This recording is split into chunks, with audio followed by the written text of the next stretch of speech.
I would expect this afternoon they will start to wheel out supportive ministers willing to speak, because we're not hearing much, are we, from the Conservatives during all of this, to send the message we're all OK. But I would say the mood generally is certainly anxious and unhappy for different reasons. Obviously, they're all concerned about what this means for the country, this instability. Yeah. They're all concerned for what it means for their electoral prospects. Yep. Will they be out of a job in a couple of weeks? But also, obviously, the true believers, Liz Truss, Jacob Rees-Mogg, Kwasi Kwarteng, they still believe this is the right approach, that the markets have reacted badly. There's some blame being apportioned, isn't there? The Daily Mail are saying, you know, it's the city's fault and whatever. Yeah, as I was just discussing with Liam, the short selling, if you like, of the pound on the currency markets. But is there actually a dividing line, a divide between the Sunak camp, Rishi Sunak, and those people who were saying, Mel Stride, for instance, who's chairing the Treasury Select Committee, we told you so. We told you this was going to happen. Suggestions, of course, that others, like Tom Scholar, who was in the Treasury, who got sacked effectively, was also warning Kwasi Kwarteng against doing what he has done. Yes, absolutely. And I mean, this started in the House of Commons straight after Kwasi Kwarteng and made the announcement. Mel Stride was on his feet saying, why is there no OBR assessment? Yeah. And now, as things have got worse and worse, we're hearing more and more voices. So this morning, Hugh Merriman, Conservative MP, he backed senior Tory Rishi Sunak. He was tweeting, he said, the victor is losing our voters with policies we warned against for the good of our country and the livelihoods of everyone in our country. I still hope to be proven wrong.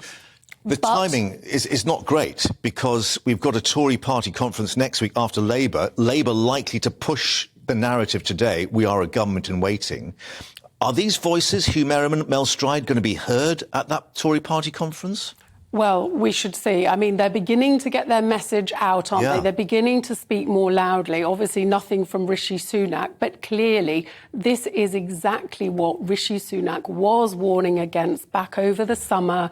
There's a piece been doing the rounds in The Spectator from a month ago. This run on sterling, the cost of borrowing going up, all this instability. And a lot of people were like, oh, no, what a load of rubbish, what a load of rubbish. But now, I mean, obviously, we don't know how this is going to pan out. So there certainly is a division. And, of course, don't forget that Liz Truss's base of support was never very broad. Amongst the MPs, that's right. The MPs. Yeah. Good point. She won, but not by that many, by the membership. But amongst the MPs, she was not their first choice. And there were many people that always thought this was not going to go well. And is that why we've not heard or seen from her? I know the Chancellor's been, obviously in the number 11 basement, sort of waiting for everything to fly over the top. But we've not seen or heard anything from her either, have we? No, we haven't. Isn't it interesting that she's been very quiet, and it'll be, what is she up to? When is she going to be? Because the thing is, I think there is a feeling, even among supporters of these policies and these tax cuts, that there have been unforced errors. Like, for example, they didn't have to reduce the top rate of tax, or they didn't have to do that now. They didn't have to remove the cap on bankers' bonuses now, because politically that was always going to be... They could have done that in November at the big budget. A very tough sell. Yeah. And then seeing the reaction that there was on Friday, Kwasi Kwarteng then doubled down and said, this is only the beginning. There's going to be much more to come.